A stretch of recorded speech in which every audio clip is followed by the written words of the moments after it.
आप सबने सुना होगा कि जब भी हम कोई पाप करते हैं तो हमें उसका फल दुख के रूप में मिलना भी तय है।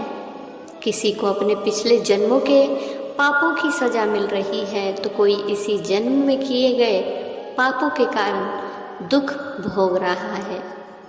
लेकिन क्या जीवन में दुख आने की यही वजह है? क्या भगवान ही है जो हमें दुख देते हैं? नहीं, ये बात सही नहीं है। भगवान हमें अपने पापों की सज़ा ज़रूर देते हैं, पर उन लोगों का क्या जो किसी तरह का पाप भी नहीं करते फिर भी वो दुख भोग रहे हैं। जानते हैं ऐसा क्यों होता है? खुद के गलत फैसलों से। भगवान शायद हमें सुख और दुख बराबर ही देते हैं, लेकिन हम अपने कर्मों और फैसलों के द्वारा दुख को काफ़ी ज़्यादा बढ़ा लेते हैं। तो दुख के आने का कारण स्वयं मनुष्य भी है। आइए इसे और विस्तार से समझने की कोशिश करते हैं। इससे पहले कि हम आगे बढ़ें, अगर आप हमारे चैनल पर नए हैं तो प्लीज़ चैनल को लाइक एंड सब्सक्राइब ज़रूर कर दीजिएगा।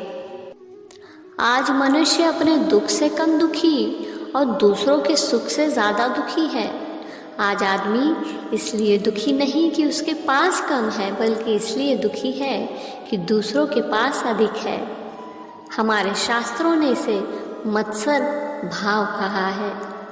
यह मत्सर भी मच्छर की तरह खून चूसता है, मगर दोनों में एक अंतर है कि मच्छर दूसरे का खून चूसता है और मत्सर स्वयं का। दूसरों को देखकर जीना खुद को दुखाकर जीने जैसा है।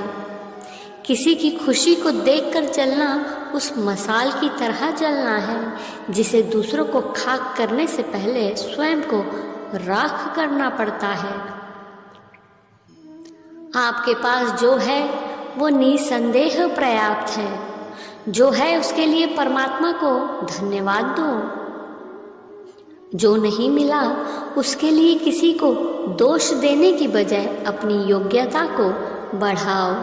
आपके लिए शर्त मात्र इतनी है कि दूसरों के पास कितना है ये देखना बंद किया जाए। जिंदगी होश में जियो, होड़ में नहीं। सुखी जीवन जीने का सिर्फ एक ही रास्ता है, वह है अभाव की तरफ दृष्टि ना डालना। आज हमारी स्थिति ये है, जो हमें प्राप्त है उसका आनंद तो लेते नहीं, जो प्राप्त नहीं उसका चिंतन करके जीवन को शोकमय कर लेते हैं। दुख का मूल कारण हमारी आवश्यकताएं नहीं, हमारी इच्छाएं हैं। हमारी आवश्यकताएं तो कभी पूर्ण भी हो सकती है, मगर इच्छाएं नहीं। इच्छाएं कभी पूरी नहीं हो सकती और ना ही किसी की हुई है आज तक। एक इच्छा पूरी होती है तभी दूसरी खड़ी हो जाती है। दुख का मूल हमारी आशा ही है। हमें संसार में कोई दुखी नहीं कर सकता। हमारी अपेक्षाएं ही हमें रुलाती है। ये भी सत्य है कि बिना इच्छाएं ना होंगी तो कर्म कैसे होंगे।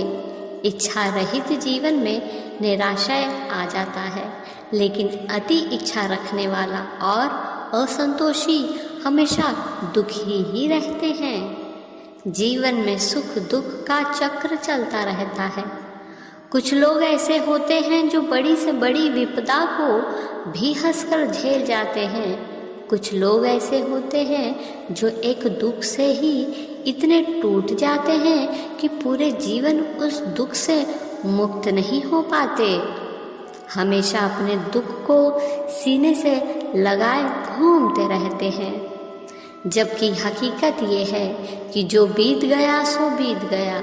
अब उसमें तो कुछ भी नहीं किया जा सकता, पर इतना ज़रूर है कि उसे भुलाकर अपने भविष्य को एक नई दिशा देने के बारे में तो सोचा ही जा सकता है। हम बच्चों को बहुत सारी बातें सिखाते हैं मगर उनसे कुछ भी नहीं सीखते। बच्चों से भूलने की कला हमको सीखनी चाहिए। हम बच्चों पर गुस्सा करते हैं, उन्हें डांटते भी हैं, लेकिन बच्चे थोड़ी देर बाद उस बुरे अनुभव को भूल जाते हैं। ध्यान रहे, दूसरों को बदलना कठिन है, इसलिए स्वयं को बदलने का प्रयास करें। यथासंभव दूसरों की सहायता करें। सब मेरे ही हैं ये सोचे, दोषों की उपेक्षा करें।